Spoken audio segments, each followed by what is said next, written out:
pisang, pisangku belum masak. Masak sabigi diurung bari-bari, masak sabigi diurung bari-bari. Nang mana batis kutung dikit bidawang, nang mana batis kutung dikit bidawang. Menggalepok, patah kayu bengkok, bengkok dimakan api, apinya cangcurupan. Bengkok dimakan api, apinya cangcurupan.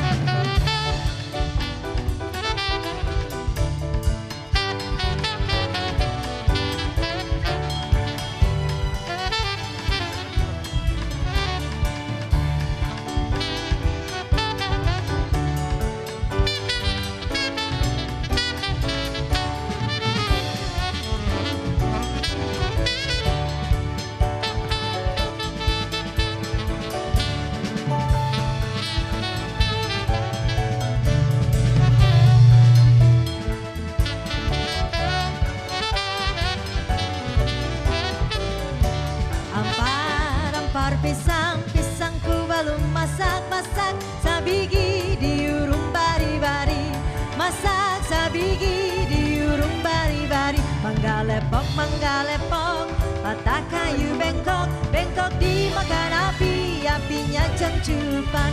Bengkok dimakan api, apinya cangcupan. Nang mana batis kutung dikit bidawang, nang mana batis kutung dikit bidawang. Menggalepok, patah kayu bengkok, bengkok dimakan api, apinya cangcurupan. Bengkok dimakan api, apinya cangcurupan.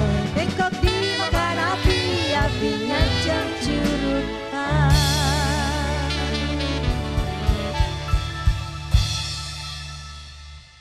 Baik, terima kasih Desi and Friends. Boleh kita berikan tepuk tangan?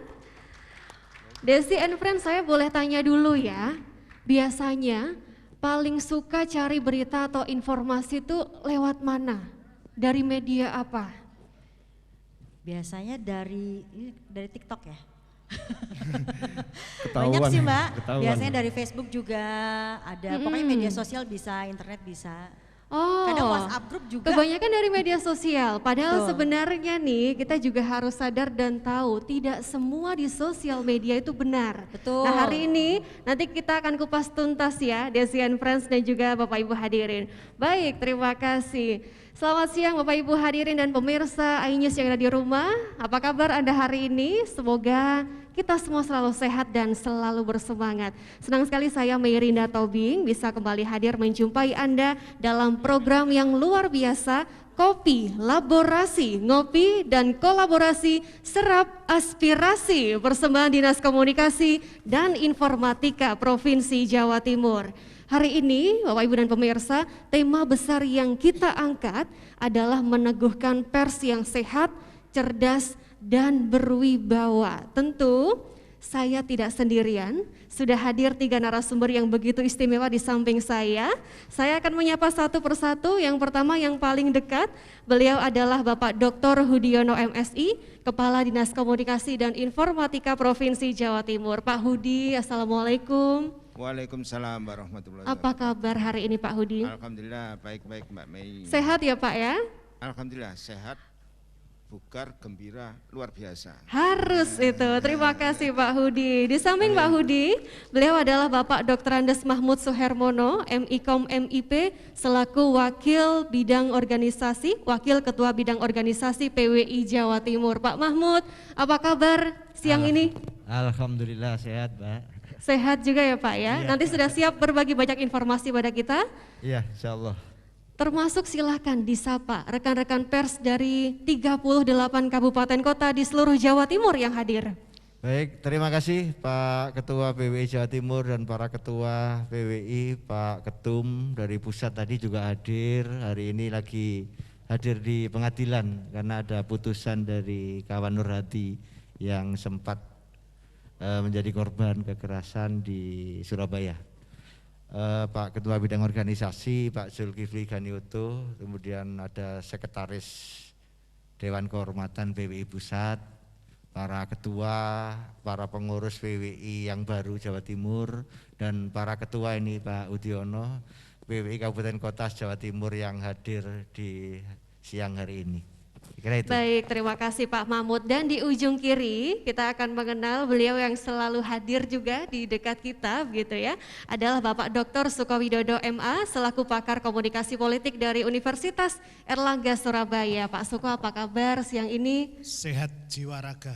Sehat jiwa raga, harus jiwa dan raga ya Pak ya, tidak boleh salah satu saja. Penting kan, kalau sehat raganya jiwanya enggak bagus juga ya, meskipun harusnya raga dengan judul kopi laborasi harusnya bukan aqua laborasi, ini kan aqua laborasi, bukan kopi laborasi. Iya, belum lengkap karena belum ada kopinya di sini ya. Tapi di rekan-rekan pers semua nanti ada kopinya Pak, nanti kopinya menyusul. Baik, seperti yang dikatakan Pak Suko ini menarik, harus sehat jiwa dan raga, termasuk kalau kita menjadi seorang pers juga harus sehat. Tapi kita juga harus patut sadari bersama bahwa rekan-rekan pers di era saat ini yang dihadapi tantangannya begitu luar biasa. Kalau dulu memang kita sudah sewajarnya, sudah seharusnya menyampaikan informasi yang benar, tepat, cepat, dan dapat dipercaya. Namun yang jadi PR sekarang, bagaimana pers ini bisa tetap eksis dengan berbagai tantangan yang ada. Terkait dengan tema kita hari ini, silahkan nanti masing-masing narasumber dari Pak Hudi, Pak Mahmud, dan Pak Suko bisa memberikan argumentasi terkait tema kita. Bagaimana sih meneguhkan pers yang sehat, cerdas, dan juga berwibawa. Dimulai dari Pak Hudi terlebih dahulu, silahkan Pak. Menurut Pak Hudi seperti apa seharusnya rekan-rekan pers yang sehat, cerdas, dan berwibawa? Ya, terima kasih Mbak, terima kasih kepada semuanya. Dan terima kasih kepada khususnya PWI, Pusat maupun Jatim, yang hari ini adalah pertemuan yang sangat strategis, yang sangat-sangat diharapkan.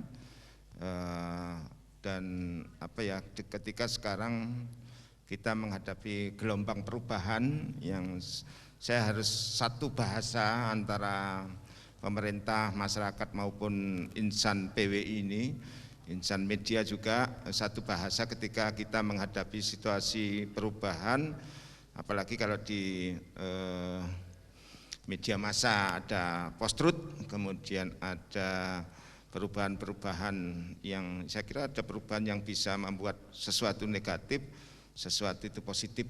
Nah ini yang harus kita ketemu bersama, walaupun tidak dalam acara ngopi, tapi depan aqua, tapi niatnya sudah dapat pahala yang luar biasa Prof. Suko ini. Jadi terima kasih Pak. Jadi kira-kira nanti pemerintah bisa kolaborasi dengan PWI, kemudian dengan masyarakat yang seperti yang ditemakan tadi ketika bagaimana kita mempunyai amanah bersama agar kita bisa mensejahterakan masyarakat Jawa Timur kan gitu. Jadi ya pemerintahnya harus sehat, pemerintahnya harus cerdas, kemudian pemerintahnya harus berwibawa, sama persnya juga gitu, persnya juga harus sehat, persnya juga harus cerdas dan berwibawa.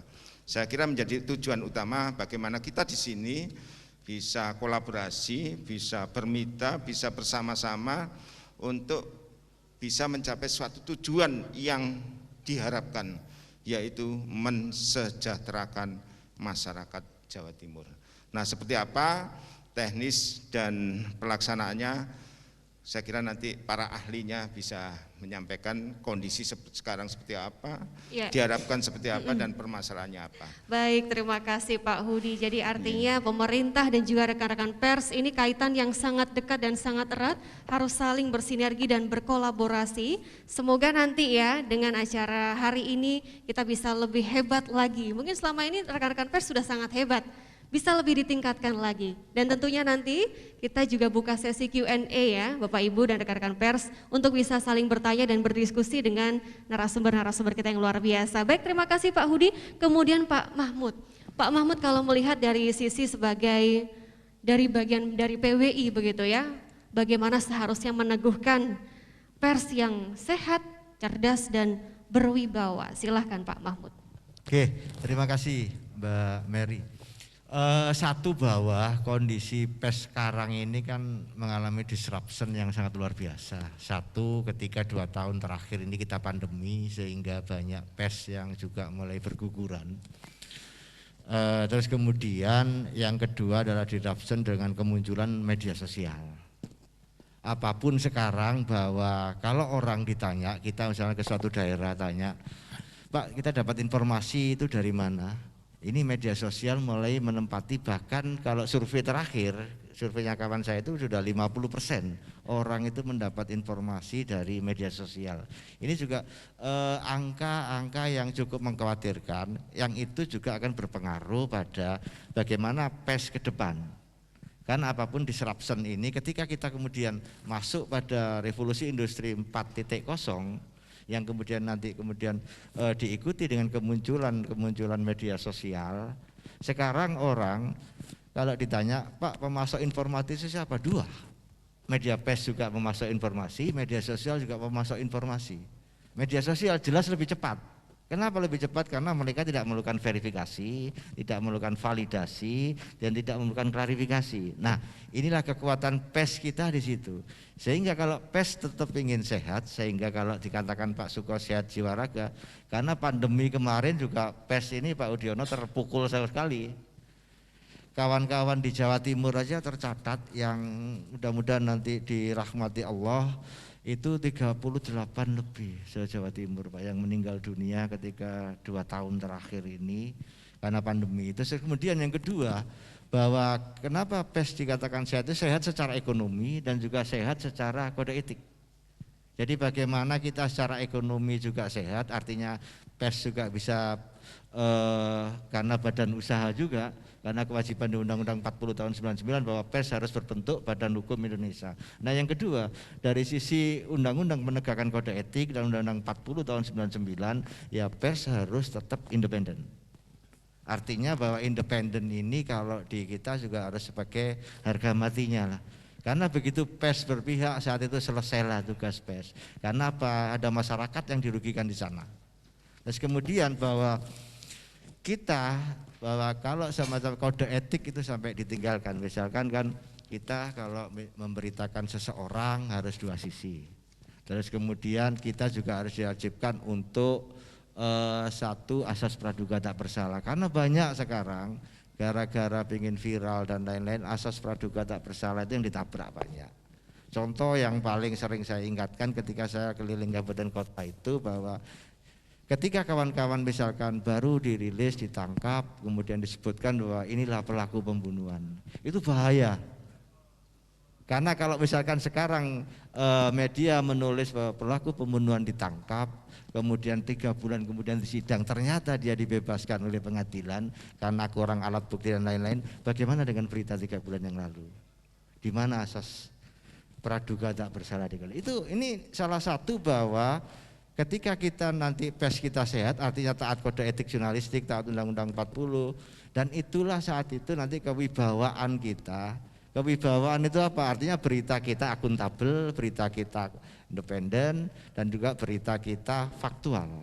Nah tanpa itu kalau kita memberitakan, nah nantinya, karena ini nanti ada dampak hukumnya juga ketika kita salah memberitakan. Sehingga seringkali saya ingatkan pada kawan-kawan bahwa kita yuklah sering-sering baca kode etik, karena yang sekarang lagi tren asas praduga segala, banyak kawan-kawan yang sudah menulis bahwa pelaku pembunuhan, pelaku perampokan, pelaku pemerkosaan ditangkap, padahal tersangka aja belum, disidang aja belum, putusan pengadilan juga belum. Nah ini nantinya ditakutkan kalau ternyata dalam proses waktu itu kemudian ternyata ini dibebaskan, bagaimana berita sudah ditulis, kalau orangnya menuntut bagaimana, loh saya kok diberitakan sebagai pelaku perampokan pada bulan Januari padahal Maret dia dibebaskan. Nah inilah pentingnya pers sehat ya di situ.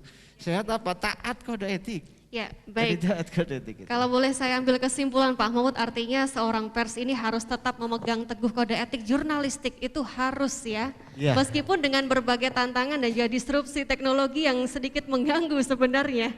Baik, terima kasih Pak Mahmud. Berikutnya kami persilahkan Pak Suko Widodo untuk bisa menyampaikan terkait dengan tema kita hari ini. Kalau versinya Pak Suko, seharusnya seperti apa kita bisa meneguhkan pers yang sehat, cerdas, dan berwibawa? Silahkan. Iya, pers itu kan hidup segan, mati nggak boleh. Ya. Jadi sekarang menurut saya pers itu berada dalam dilema dimakan bapak mati, tidak dimakan ibu mati. Akhirnya dimut.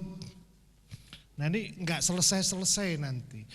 Mungkin kita belajar pada Jeff Bezos yang hari ini usianya 58 tahun, pemilik Columbia, bagaimana dia membeli New York Times, Washington Post yang sedang bangkrut. Dan ada kalimat yang menarik ketika dia berhasil untuk menyehatkan pers itu adalah saya butuh mendalami agar jiwa pers itu ada. Dan setelah 3 tahun pers Washington Post itu berhasil dan menjadi sebuah media yang berpengaruh di Amerika, satu. Yang kedua teman-teman, Indonesia adalah negeri yang nomor 1 warganetnya tidak sopan di Asia Tenggara. Ini menjadi penting dan ruang ini sebetulnya pers jangan larut ke sana. Saya belajar jiwa Jeff Bezos dan pikirannya Mas Mahmud. Nah terakhir yang ketiga, ada negara yang persnya terbaik di dunia, Norwegia. Hari ini wartawannya koran-koran kecil protes karena negara menghentikan subsidi. Nah 3 pelajaran berharga ini saya kira menantang pada teman-teman Mas Lutfi yang satu harus mengembalikan jiwa ke persan. Ojo sampai ono pers abal-abal misalnya, ini menjadi penting. Lalu apa yang dilakukan negara Pak Udiono? Mungkin usulan saya agar persnya sehat, karena ketika ada buku Take Today, setiap orang itu bisa membuat media. Membuat apa yang disebut dengan prosumer. Saya tayangan ini saya search jadi berita. Orang mengatakan itu bukan berita. Iya bukan berita, tapi masyarakat cuma berita. Apa yang Anda andalkan wartawan? Misalnya Anda dapat sertifikat, enggak semudah itu Ferguson. Karena orang, setiap manusia sekarang bisa melakukan itu. Nah dalam posisi inilah saya kira kita harus mengembalikan marwah bahwa pers itu pilar keempat. Dia harus menjaga negara. Karena itu, tapi jangan bilang siapa-siapa Pak Mahfud ya. Menurut saya, saran saya agar sama-sama sehat, kita sebut dengan kolaborasi. Rektor UNER, Rektor UNESA, ITS, satu saran saya harus memberikan beasiswa kepada wartawan. Tepuk tangannya nanti kalau sudah ada, tepuk tangannya nanti dulu. Kalau Pak Udiono sudah memberikan nanti. Maksud saya Pak, Rektor UNER waktu itu kita sarankan dan Pak Mahfud ditantang. Oke, UNER 1, tidak harus jurusan komunikasi. Kalau memang itu ada wartawan yang dia punya bakat ekonomi, dalami ekonomi. Nah kemudian menurut saya Pak Udiono nggak mungkin, pemerintah juga terbatas. Tetapi mengundang para rektor itu dan berikan kesempatan. Jadi kolaborasi itu yang bisa membuat sehat, seperti ketika Jeff Bezos membuat jiwa pers kembali menjadi orang-orang hebat. Korea itu menghadapi apa yang disebut VUCA ya, kalau Anda baca tentang militer di Afghanistan, kekacauan, anomali, uncertainty, ambiguitas, dan itu terjadi saat ini. Kebangkrutan di mana-mana bukan karena salah, tapi ketidaktahuan. CEO Nokia itu bangkrut dan mengatakan, kami tidak melakukan kesalahan apa-apa, tapi bangkrut. Karena apa? Karena disrupsi besar yang disebut Pak Mahfud 4.0 itu. Dunia sedang mengalami kiamat teknologi yang kemudian bukan kiamat ya, tapi pergerakan revolusi yang itu tidak dengan cepat disambut oleh dunia pers. Saya kira itulah kita harus belajar bertransformasi dengan memberikan kesempatan setiap wartawan untuk belajar lebih lagi menghadapi perubahan-perubahan yang kita tidak tahu jalan keluarnya. Pers. Nanti kita akan bahas lebih detail. Betul, iya. Usai jeda, sesaat lagi kita akan kembali dalam program Kopi, Laborasi, Ngopi dan Kolaborasi, Serap Aspirasi sesaat lagi.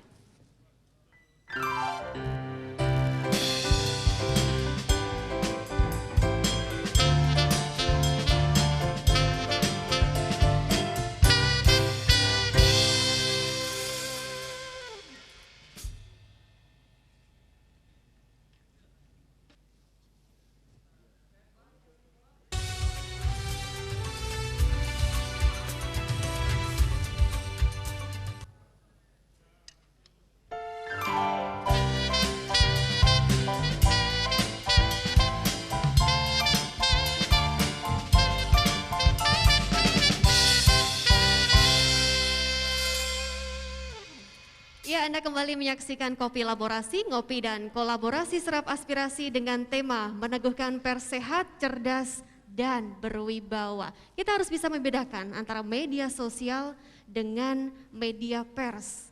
Dua hal yang berbeda, namun terkadang di masyarakat masih menjadi hal yang abu-abu. Patut kita sadari bersama. Saya ingin kembali ke Pak Hudi. Pak Hudi, apakah Bapak melihat apa sebenarnya yang menjadi celah yang kurang dari media pers yang harus ditambah begitu ya, supaya masyarakat bisa membedakan dengan jelas, oh ini loh informasi yang benar, berita yang benar dari media pers, bukan asal sharing dari media sosial. Gimana Pak Hudi? Ya, makasih Mbak Mei. Di Dinas Kominfo itu selalu memonitoring ya, ngecek itu. Setiap hari itu ada 4 isu yang berkaitan dengan hoax itu. 4 isu hoax. Iya. Okay. Kemudian kita teliti setiap hari itu ada 3 yang pasti hoax. Setiap hari itu ada 3. Ini artinya bahwa seperti yang dikatakan Pak Suko tadi bahwa ini menjadi bencana kan, menjadi kiamat ketika perubahan itu begitu cepat. Merusak, ya saya kira istilahnya disruption itu adalah ya mengganggu, merusak. Ketika kita sudah siapkan SDM-nya berkaitan dengan teknologi, tapi begitu cepat perkembangannya. Ini persentase berita-berita hoax itu banyak sekali. Banyak Bisa sekali, kita bilang seperti itu, iya, daripada informasi yang benar. Betul Mbak, banyak sekali. Ini saya kira yang harus kita komunikasikan dengan insan pers, dengan pemerintah, karena kita sedang menginisiasi, membuat tata kelola supaya kecepatan hoax itu kita bisa bentengi. Pertama nanti kita inisiasi, kita akan buat Pokja anti hoax ya, yang saya kira anggotanya terdiri termasuk dari PWI, Insan Pers dan Forkopimda dan pemerintah, sehingga kita bisa melayani masyarakat. Kalau ketika ada Pak ini hoax enggak, tinggal call center misalnya di Kominfo, terus kemudian kita akses gitu juga. Nah, kemudian yang sudah kita siapkan juga yang berkaitan dengan pelayanan informasi semacam ini adalah kita juga memiliki komisi informasi. Kalau masyarakat menuntut dengan adanya informasi yang tidak sampai dengan cepat, itu bisa ada wadahnya. Kemudian kita juga memiliki lembaga PPID. Nah, saya kira inisiasi ini bagian mengantisipasi ketika gelombang bencana informasi yang begitu cepat, karena secara individu itu setiap manusia ya, setiap yang berdiri di sini punya HP 2, punya HP 3, itu juga bisa sebagai wartawan ternyata, nulis sendiri. Nah, betul. Ini harus kita antisipasi itu ya. Setiap orang sudah bisa menjadi seorang penyaji informasi. Jadi artinya kalau boleh saya tarik kesimpulan Pak Hudi, pemerintah sudah menyiapkan senjata untuk menangkal hoax-hoax itu, dan semakin ditambah banyak senjatanya. Tapi kalau kita melihat Pak Hudi, saat ini kan rekan-rekan pers ini menjadi jembatan, bisa kita katakan menjadi jembatan komunikasi antara pemerintah dengan masyarakat. Selama ini perannya sudah maksimal atau harus ada sinergi yang lebih lagi Pak? Ya, saya setuju insan pers itu sebagai jembatan ya, karena beliau lembaga ini bisa sebagai lembaga penengah ya, lembaga penengah ketika ada sesuatu yang benar-benar bisa dikatakan salah, atau yang salah bisa dikatakan benar. Nah, ini kita sudah inisiasi untuk menyiapkan seperti itu. Saya kira bagus insan pemerintah dan insan pers ini bisa kolaborasi untuk membuat semacam lembaga yang bisa memberikan jaminan, bisa memberikan pelayanan, bisa memberikan edukasi, bisa memberikan semacam penguatan terhadap masyarakat itu supaya tidak terombang-ambing kemana-mana. Tapi ada lembaganya yang nangani. Ini sudah kita inisiasi dan kita sudah pertemuan beberapa kali dengan Forkopimda, dengan media, dengan semuanya. Mudah-mudahan ini segera terwujud untuk pelaksanaan itu. Ya, baik, artinya pemerintah sudah berikan fasilitas yang begitu luar biasa, dan tentunya selama ini berbagai program, kebijakan, regulasi yang dipunya pemerintah dijembatani atau rekan-rekan pers ini sebagai perpanjangan tangan kita bersama, begitu ya Pak Hudi? Tidak hanya itu saja Mbak, juga inisiasi pemerintah karena kecepatan informasinya begitu cepat, pemerintah juga berusaha memberikan fasilitas ya. Misalnya kita akan kuatkan dengan desa digital. Kemudian kalau informasi-informasi masyarakat bisa merata, bisa menyeluruh, bisa berkualitas. Ini yang kita siapkan oleh pemerintah termasuk jaringannya. Kemudian ini saya kira backbone yang ada di antar provinsi dan kabupaten ini menjadi supporting untuk penguatan dari insan pers untuk memberikan kecepatan informasi kepada masyarakat. Ya, baik, luar biasa. Percepatan informasi kepada masyarakat, itu adalah tugas utama rekan-rekan pers yang tentunya kolaborasi dengan pemerintah yang ada. Yang menarik, saya ingin bergeser kepada Pak Suko selaku pakar komunikasi politik. Pak Suko, kalau Bapak melihat ya, selama ini memang pers sebagai jembatan komunikasi antara pemerintah dan masyarakat begitu. Apakah yang perlu ditingkatkan lagi dan kemudian seperti apa perannya saat ini? Tanggapan Pak Suko seperti apa? Iya, hari ini kita bicara soal meneguhkan pers yang sehat, cerdas, dan berwibawa. Negasi dari kata itu berarti sedang tidak teguh. Berarti posisi pers sedang tidak sehat, sedang tidak cerdas, sedang tidak berwibawa. Saat ini? Ya, asumsinya dengan logika itu. Sebelum reformasi ada yang disebut misalnya dalam revolusi Mei, sama namanya dengan Anda itu ya. Itu pers berada dalam state dictatorship. Jadi banyak media mati karena kuasa negara. Tapi sejak pasca 98 itu market dictatorship. Jadi banyak media mati karena mereka tukaran, mereka bersaing secara kapital. Tapi hari ini hampir semuanya mati karena disrupsi teknologi. Maka apa peran yang dilakukan? Sudah on the track idenya. Menurut saya adalah menyehatkan jiwa raga itu, sehat pikirannya juga sehat secara ekonomi. Oke, menyehatkannya dengan cara apa, Pak? Ya, ini saya sedikit nanti makanya penyanyi Mbak Desi saya pesen lagu Kertonyono Medot Janji. Ada naskah lirik yang bagus kira-kira dalam transformasi itu, gini, budalo malah tak dudui dalan, metu kono belok kiri lurus wae, rasah nyawang spionmu sing marai ati tambah bebani. Artinya apa? Kita coba lupakan pas, karena kita sedang disrupsi ya, harus lihat depan. Persoalannya misalnya, apakah SDM wartawan, media itu sudah berpikir pada konvergensi dan macam-macam lah. Nah itu yang menurut saya. Nah peran apa yang dilakukan? Pers tetap harus menjaga marwah kebenaran informasi yang sehat. Termasuk melawan hoax pasti, itu salah satu. Melawan SARA, melawan toleransi dengan produk-produk berita yang madai. Nah ini kan wartawan itu kudu dilatih dengan cap. Tapi wartawannya juga harus mendapat pengakuan secara profesional, harus mendapat gaji. Minimal wartawan itu gajinya harusnya 10 juta setiap minggu. Ya, oke. Ini yang dikatakan tadi sehat secara ekonomi, Ya, begitu ya Pak itulah. Suko? Yang tepuk tangan tadi kelihatannya kebutuhannya tinggi sekali. Nah maksud saya pemuliaan terhadap profesi ini loh. Jadi wartawan tuh gak gampang Pak. Nggak mudah ujiannya, tekanannya luar biasa, godaannya luar biasa. Pemuliaan terhadap profesi ini.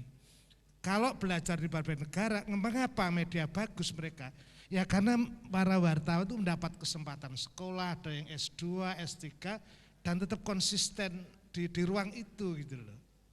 Pak Mahfud itu sampai rambutnya habis untuk belajar ngambil master di UNER. Makanya saat ini usulan Mbak Mei, Pak Hudiono, sesekali memang para pemilik universitas di Jawa Timur dikumpulkan.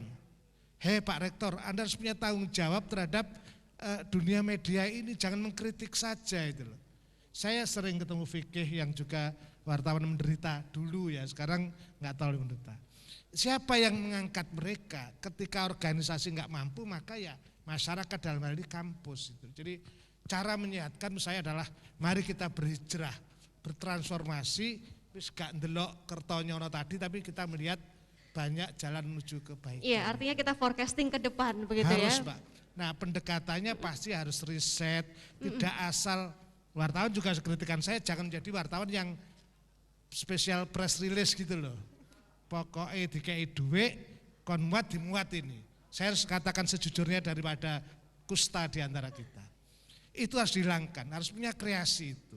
Nah organisasi harus mengontrol, gimana harus menjaga kualitas itu, di situ sebenarnya. Itu yang kita sebut pemuliaan itu tuh, harus memuliakan. Ini kan pekerjaan nggak gampang Mbak jadi wartawan. Ya, artinya meneguhkan pers yang sehat. Itu salah baru satu sehat. adalah titik kesejahteraan yang harus diperhatikan. Karena teman-teman mintanya kewibawa gitu loh. Itu yang menjadi penting itu loh. Kewibawaan itu hadir ketika wartawan punya idealisme yang luar biasa. Idealisme terjaga ketika raganya tadi yo harus cetak. Mosok sesasi kerja oleh 1 juta tok ya nggak mungkin lah. Ya. Minimal wartawan tuh gajinya ya 5,5 lah. Setengah gegeran ngaruh redakturnya. Baik, menarik sekali Pak Suko. Artinya seperti itulah bagaimana nanti rekan-rekan pers kita bisa semakin teguh kembali sehatnya, kemudian juga cerdas dan berwibawa. Artinya kesejahteraan harus diutamakan karena memang memiliki tugas yang berat, harus menyampaikan informasi yang cepat, tepat, benar dan dapat dipercaya. Nah, ini kaitannya dengan PWI nih. Artinya kita juga harus memperhatikan kesejahteraan dan juga pembinaan kepada kawan-kawan pers. Selama ini seperti apa Pak Mahmud? Apakah masih ada yang harus kita tambah supaya tidak terjadi turun keteguhannya atau tidak berkurang, tetap sesuai dengan marwahnya, tetap sesuai dengan kode etik jurnalistik, seperti apa Pak Mahmud, silahkan. Iya, memang semenjak reformasi 99 yang ditandai dengan perubahan undang-undang ya. Dulu kan kita pakai undang-undang nomor 21 tahun 82 sebelum reformasi itu tentang pers, yang di situ ada ketentuan Permen-Pen nomor 1 tahun 84, yang itu ada ketentuan bahwa media harus punya SIUP. Nah, sehingga sejak zaman itu hingga tahun 99 media itu sedikit. Wartawan di Surabaya itu sedikit, sehingga kita kenal semua. Karena untuk mendirikan media luar biasa susahnya, untuk dapat SIUP bisa bertahun-tahun, bukan 1 hari, 2 hari, 1 bulan, 2 bulan. Itu Undang-Undang nomor 21 tahun 82 yang diikuti turunannya Permen-Pen nomor 1 tahun 84. Nah, ketika Undang-Undang 40 tahun 99 itu ketika itu dihapuskan semua. Sampaikan Pak Suko bahwa orang bisa dengan cepat mendirikan media, memang benar. Di Undang-Undang 40 bahwa bunyinya setiap warga negara dan negara boleh mendirikan perusahaan media. Kuncinya di situ, titik. Nah itulah makanya kalau Bapak Ibu sekalian melihat kawan-kawan pemirsa bahwa dengan adanya itu sehingga orang dengan mudah membuat media. Karena syaratnya cukup berbadan hukum. Undang-Undang 40 tahun 99 hasil daripada reformasi. Nah, kemudian dari situ PWI sebagai salah satu konstituen Dewan Pers, kan sekarang banyak. Kemudian kemarin pemilihan itu PWI salah satunya. Ya kalau sebagai organisasi profesi, jadi kalau disampaikan bahwa organisasi pers itu sebenarnya ada 2. Satu organisasi perusahaan pers, yang kedua organisasi profesi. Nah, soal kesejahteraan dan lain-lain peningkatan itu sebenarnya tugasnya daripada organisasi perusahaan pers. Sementara kita PWI ini organisasi profesi. Organisasi profesi harus menjaga apa? Kode etik, kemudian peningkatan kapasitas, peningkatan kualitas daripada anggotanya. Benar yang disampaikan Pak Suko bahwa kemarin kalau peningkatan kapasitas PWI Provinsi Jawa Timur sempat memberikan beasiswa S2 Pak Udiono ke UNER semua, yang ada yang di komunikasi, ada yang di politik, kemudian ada yang di ekonomi, ada yang di pasca sarjana, beda-beda. Dari 9 ada yang belum lulus juga ya? Lulus semua Lulus Pak, semua. alhamdulillah ya, lulus semua 9, yang 1 meninggal dunia, sehingga dari 10 itu 9 sudah lolos. Nah artinya peningkatan ini harus terus dilakukan karena untuk menuju pers yang cerdas, karena apapun bahwa kalau mengutip sedikit karena saya dulu mahasiswanya Pak Suko dulu, teori Habermas bahwa pers sebagai public sphere. Nah ini ternyata sekarang pers di public sphere itu tidak sendirian, ada media sosial. Sama-sama bermain di sini. Sama-sama bermain di sini, berebut jatah, karena kalau dulu di zaman dulu hampir semua iklan, hampir semua pemasok informasi itu ya di media pers. Nah sekarang ketika media sosial itu dulu awalnya juga mengganggu sebagai pemasok informasi. Nah sekarang mengganggu sebagai penerimaan iklan juga. Betul. Pilkada tahun 2020 kemarin pertama kalinya KPU memberikan peraturan resmi bahwa media sosial boleh menerima iklan kampanye dari pasangan calon. Nah ini kan sebenarnya jatahnya media pers. Pak Mahmud, jadi artinya Semakin diambili media sosial, iklan-iklan itu. Nah kalau sejahtera Pak Suko ya, jupuke kabeh Pak Suko, entek gitu loh jatahnya media pers itu. Iya, iya. Pak Mahmud, kalau kita lihat berarti artinya media sosial dengan media pers ini cukup bersaing atau bisa nggak sih kalau kita kolaborasikan begitu? Ini hasil survei dari APJII, Asosiasi Penyelenggara Jasa Internet Indonesia. Itu kan pemakai internet kita sekarang sudah 196 loh. 196 juta yang bermain di media sosial hampir 200 juta, ini Indonesia loh. Kemudian yang punya HP itu lebih daripada jumlah penduduknya, karena kalau punya Pak Suko ini bisa punya 2 HP, bisa punya 3. Artinya kalau penduduk kita sekarang 270 juta, pemakai HP di Indonesia sudah lebih dari 270 juta. Nah, ranah media sosial ini sekarang juga dimasuki oleh media pers. Karena apapun, misalkan saya punya media, saya juga harus nge-share di Facebook, saya harus nge-share di Instagram, saya harus nge-share di YouTube, saya harus nge-share di Twitter. Nah, karena kalau pangsa pasar ini tidak dimasuki juga oleh media pers, nanti hanya dimasuki oleh dipenetrasi oleh media sosial. Informasinya pasti tidak berimbang. Sehingga seringkali saya mengatakan kalau hoax itu jangan disebut berita, itu informasi. Karena kalau berita sebagaimana Undang-Undang 40 dan sebagaimana definisi yang diajarkan di kampus-kampus komunikasi, berita itu harus melalui verifikasi. Ya, berita harus faktual. Ya. Nah kalau berita hoax ya bukan berita. Hoax kok berita? Ya. Hoax itu informasi. Terverifikasi dan aktual dan terpercaya gitu. Kalau ya? berita itu kan syarat-syaratnya, syarat teori Pak Suko lebih paham lah. Jadi harus ada narasumbernya, kemudian harus diklarifikasi, harus diverifikasi, harus faktual, harus divalidasi. Nah kalau hoax itu kan tidak pernah melakukan ini, sehingga itu bukan berita, informasi itu. Betul, betul. Dan Sehingga ternyata pemilihan diksinya harus terus disampaikan bahwa jangan sampai menyebut berita hoax itu informasi hoax. Karena kalau berita itu terkait dengan pers. Ya.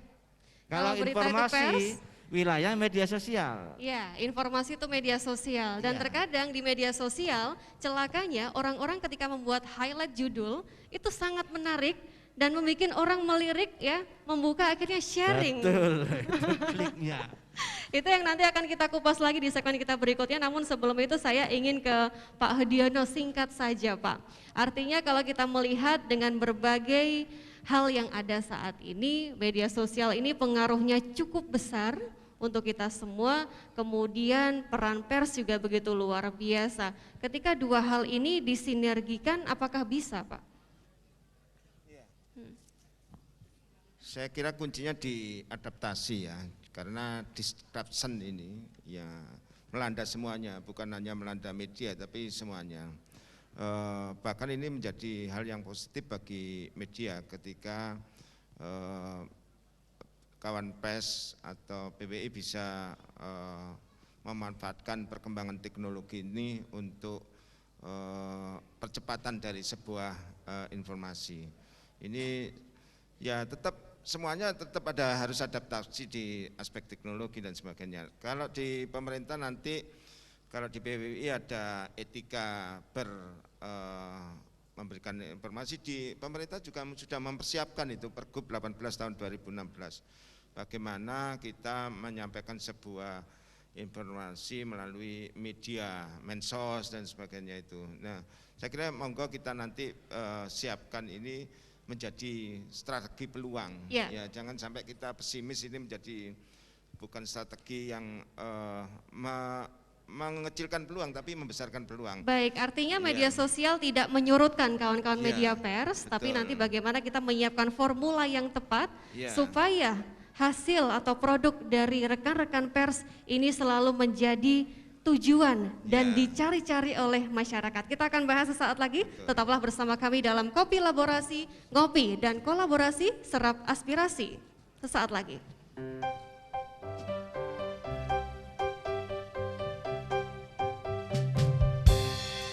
Jubla suwang ngeteng kalender mambu ketundung kuda pak umpung elak lere sopong kuyun dele ake sirpong dele kopong sirpong dele kopong jubla suwang ngeteng kalender mambu ketundung kuda pak umpung lerak lere sopong kuyun dele ake sirpong dele kopong sirpong dele kopong sirpong dele kopong.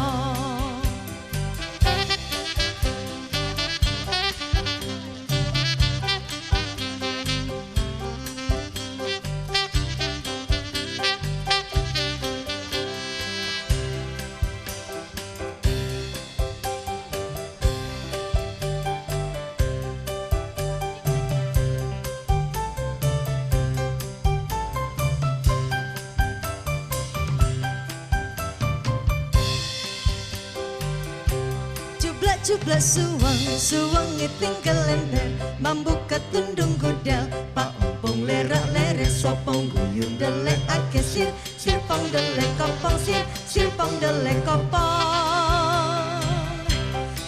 jubla suwang ngiting kalender mambu ketundung kudel pak umpung lerak lere sopong guyun dele ake sirpong dele kopong sirpong dele kopong.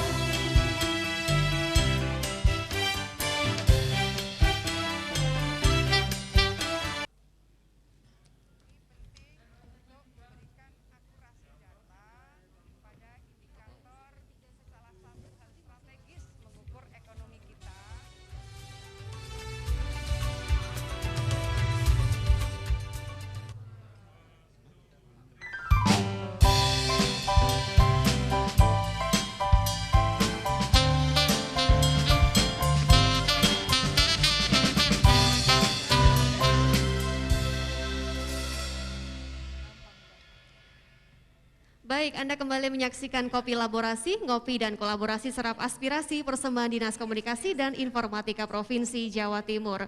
Bapak Ibu hadirin dan pemirsa yang ada di rumah, tentu kita patut akui bersama bahwa selama ini rekan-rekan pers mempunyai peran yang begitu luar biasa, salah satunya untuk membantu menginformasikan berbagai program, regulasi, kebijakan, dan juga berbagai berita atau informasi terkait pembangunan khususnya di Jawa Timur. Saya ingin bergeser kepada Pak Hudi. Selama ini bagaimana Pak rekan-rekan pers perannya dalam hal untuk mendukung, menyampaikan informasi terkait dengan pembangunan di Jawa Timur? Tentu tanpa mereka masyarakat juga tidak akan tahu. Silahkan Pak Hudi. Ya, terima kasih Mbak. Jadi pemerintah Jawa Timur, Ibu Gubernur itu sedang menginisiasi ya bagaimana pemerintah dan pers itu memberikan informasi yang sehat, cepat, akurat, dan tanggap.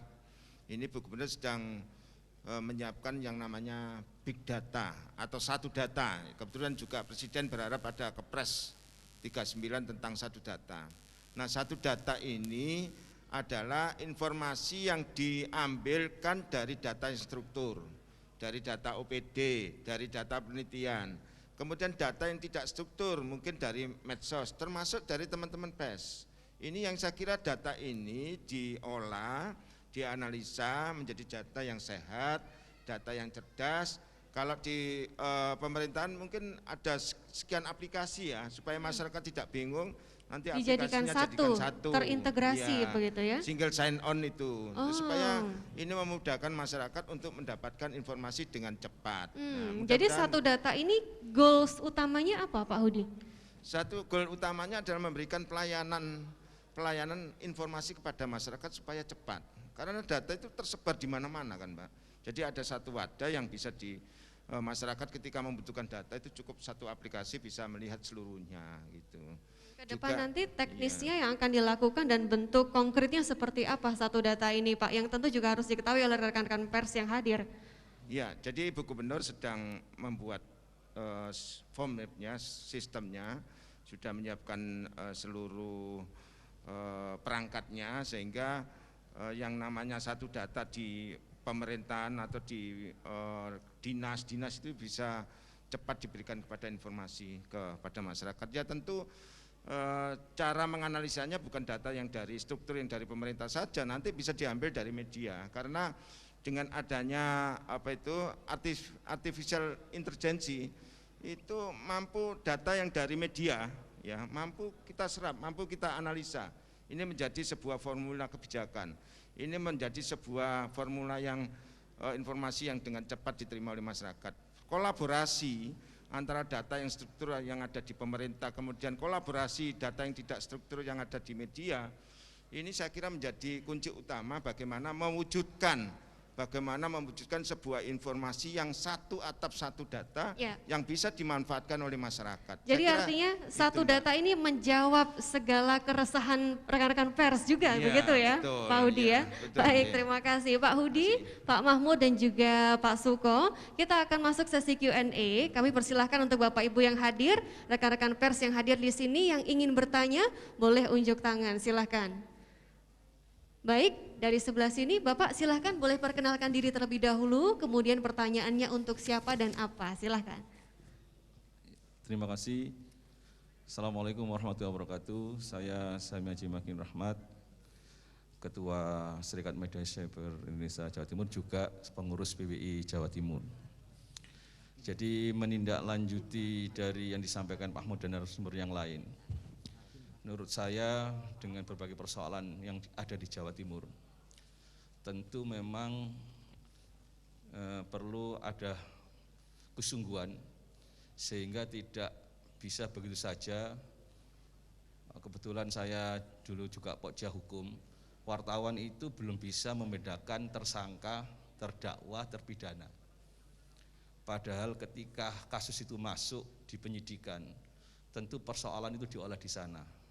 Dan wartawan hanya ingin tahu hasilnya, bukan bagaimana persoalan itu muncul kemudian diolah dari peristiwa itu. Jadi apa yang dikatakan Pak Mahmud tadi itu gampang sekali menjustifikasi bahwa bahasa terduga atau perbuatan yang itu sama sekali belum bisa dinyatakan formil karena belum ingkrah, itu sudah ditulis. Tentu ini dalam produk hukum kemudian saya pelajari, ini tentu terjadi delik pers. Nah, di forum inilah menurut saya perlu PWI Jawa Timur maju ke depan, membentuk LBH Pers, bahkan Posbakum, bagaimana memberikan literasi dan pemahaman dan pengetahuan kepada para jurnalis itu supaya paham, karena dialah yang menjadi penyebar informasi. Kalau kemudian itu kita saksikan di sini, sementara wartawan yang di lapangan itu tidak paham, tentu percuma. Kemudian dari Pemprov ada kesungguhan bahwa di Jawa Timur ini, kalau kita bicara bahwa pers ini sebagai ujung daripada 4 pilar demokrasi, saya di SMI saja itu ada hampir 200 perusahaan pers yang tergabung, yang itu berbadan hukum. Belum lagi yang berbadan hukum tapi bukan PT, itu banyak sekali. Makanya segera mungkin lewat Dinas Komunikasi dan Informasi itu ada sebuah one data yang kemudian bisa mengklarifikasi, bukan kemudian pada Dewan Pers saja yang harus terverifikasi administrasi dan kemudian terverifikasi faktual, tapi ada kesungguhan dari Pemprov Jambi untuk memberikan binaan kepada perusahaan pers yang sudah berbadan hukum tapi belum mampu untuk menjangkau ke sana. Bila perlu ada perwakilan Dewan Pers Jawa Timur. Baik. Ini. Terima kasih. Assalamualaikum warahmatullahi wabarakatuh. Waalaikumsalam warahmatullahi wabarakatuh. Terima kasih atas pertanyaannya Pak Rahmat. Tadi ada 2 poin, yang pertama tentang literasi jurnalistik untuk PWI ya Pak Mahmud. Kemudian yang kedua nanti bisa ditanggapi oleh Pak Hudi. Silahkan Pak Mahmud terlebih dahulu. Selama ini apa masih kurang Pak literasi jurnalistik untuk rekan-rekan pers? Kalau kita melihat berarti kan artinya masih kurang nih, perlu ditambah lagi literasinya. Karena rekan-rekan pers garda terdepan penyampai informasi, silahkan. Baik, saya mencoba berangkat dari bahwa seorang penulis yang baik itu berasal dari pembaca yang baik. Seorang pembicara yang baik adalah dia pasti pendengar yang baik. Nah, berkaitan dengan itu literasi yang disampaikan Pak Makin memang harus penting, wajib organisasi untuk menggelar. Jadi kalau di PWI Jawa Timur itu hingga saat ini kita sudah, kalau biasanya kita seselip-selipkan itu di uji kompetensi wartawan. Kita sudah 39 kali menggelar uji kompetensi wartawan, dan di situ di sela-sela uji kompetensi itu kita juga memasukkan pengertian-pengertian tentang kode etik, pemahaman-pemahaman itu, dan bahwa itu harus dilaksanakan.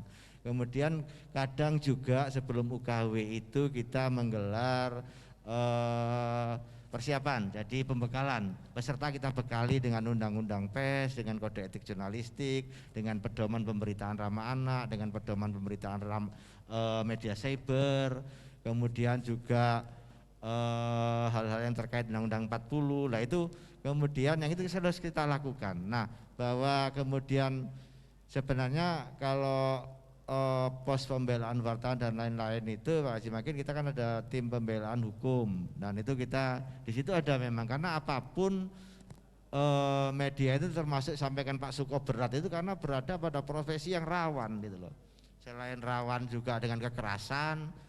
Tadi hari ini juga tadi ada putusan dari korban kekerasan wartawan Tempo di pengadilan. Saya belum tahu hasilnya, tapi tadi sudah diputuskan. Ini salah satu kekerasan terhadap wartawan, selain juga ancaman hukuman itu loh. Sehingga kalau misalkan sempat disampaikan ada kasus pencemaran nama baik, fitnah, dan pembunuhan karakter, itu seringkali ditudingkan pada wartawan. Yang sampaikan Pak Haji Makin tadi soal delik pers, itu memang benar. Jadi memang upaya ini tidak cukup, gitu, harus terus. Sehingga pemerintah daerah juga saya kira juga harus wajib juga bersama-sama dengan kita tadi kolaborasi, sampaikan Pak Udiono, saya kira cukup bagus, tinggal packagingnya saja dikemas bahwa ini pendidikan itu sangat penting, karena penulis yang baik itu pasti pembaca yang baik gitu loh. Tidak mungkin penulis yang baik itu tidak pernah membaca. Ya, saling berkaitan tentunya ya. Baik, artinya mungkin selama ini peningkatan kompetensi untuk wartawan sudah dilakukan, untuk rekan-rekan sudah dilakukan. Memang tidak akan pernah cukup. Bisa harus jadi terus. intensitasnya perlu ditambah, Betul, Pak Mahmud betul. ya. Begitu kesimpulannya. Haji Makin betul itu. Baik, terima kasih Pak Mahmud, semoga terjawab Pak Rahmat. Kemudian satu lagi terkait dengan ini ranahnya Pak Hudi. Bagaimana Pak tadi yang bisa ditanggapi dari apa yang disampaikan Pak Rahmat? Iya, makasih Pak Rahmat. Jadi memotivasi, mendorong, menguatkan pemerintah agar cepat, ya, agar cepat. Dan ini memang sangat-sangat cepat dan harus, karena gini, sekarang banyak berita bohong menyamar sebagai kebenaran. Kemudian sistem-sistem yang dibangun oleh PWI, pemerintah tentang sumber daya manusia, tentang kemediaan itu sudah berubah semua. Nah, kami dengan Pak Ketua itu sempat diskusi ini, dan di pemerintah provinsi itu monggo kita ada semacam tempat BPSDM, tempat pelatihan, ya. Tempat pelatihan ini bisa pelatihan lurah, pelatihan guru, pelatihan hampir 500 kapasitasnya. Nanti bisa di situ. Nah, monggo nanti dikomunikasikan dengan pemerintah Provinsi Jawa Timur. Tempat ada. Kemudian kami juga sharing program dengan kemarin dengan ngopi bareng dengan Pak Ketua. Monggo Pak Ketua, setelah kita ada pelantikan ini kita cepat, reaksi cepat untuk bisa menguatkan SDM PES. Nah, itu saya kira inisiasi ini sudah kita upayakan, apalagi ditambah dengan pertanyaan beliau ya, mudah-mudahan ini nyambung nyekrup lah. Ya baik, artinya berbagai upaya sudah dilakukan pemerintah bekerjasama dengan berbagai pihak untuk bagaimana nanti rekan-rekan pers ini bisa semakin teguh kembali, semakin sehat, cerdas dan berwibawa, seperti itu ya Pak Hudi. Pak Suko ada yang sedikit komentar Pak? Ya Pak Makin bagus saya kira meneguhkan sistem ya. Di Inggris itu pers itu tidak dikelola oleh Kominfo tetapi oleh Departemen Industri Perdagangan. Jadi kalau mendirikan pers dia daftarnya sebagai usaha ekonomi dan harus jelas. Makanya dari tadi kan saya kekeh. Kalau misalnya kenapa ada pers yang tidak berwibawa? Karena dia yang merendahkan martabatnya sendiri. Nah itu yang saya kira harus ditata ulang. Caranya apa? Ya dirembuk sama negara sehingga ya termasuk mohon maaf KPU harusnya mereview terhadap iklan-iklan itu, yang dapat harusnya lembaga yang sudah wis bener membayar pajak kalah sing karo itu, jadinya semacam itu. Jadi saya kira salah satu PR kita adalah sistem hukum pers itu yang harus tegakkan saya. Ya, sistem hukum pers dan juga kembali ke personally masing-masing pers yang memang harus dipegang teguh untuk tetap patuh pada kode etik jurnalistik. Baik, terima kasih karena waktunya sangat singkat sekali begitu ya. Terima kasih untuk Pak Hudi, terima kasih juga untuk Pak Mahmud dan Pak Sukawidodo sudah berbagi banyak hal pada kita semua. Tentu saya yakin saat ini rekan-rekan pers sudah bersiap dan semakin teguh untuk semakin sehat, cerdas dan berwibawa karena memang semua hasil produk dari rekan-rekan pers sangat dibutuhkan masyarakat. Kita semua sebagai garda terdepan penyampai informasi, tetaplah menyampaikan informasi dengan cepat, tepat, benar, dan dapat dipercaya. Saya Merinda Tobing selaku host pamit undur diri. Tentu juga kopi laborasi sudah berakhir. Sampai di sini persembahan dari Dinas Komunikasi dan Informatika Provinsi Jawa Timur. Terima kasih, sampai jumpa. Thank you.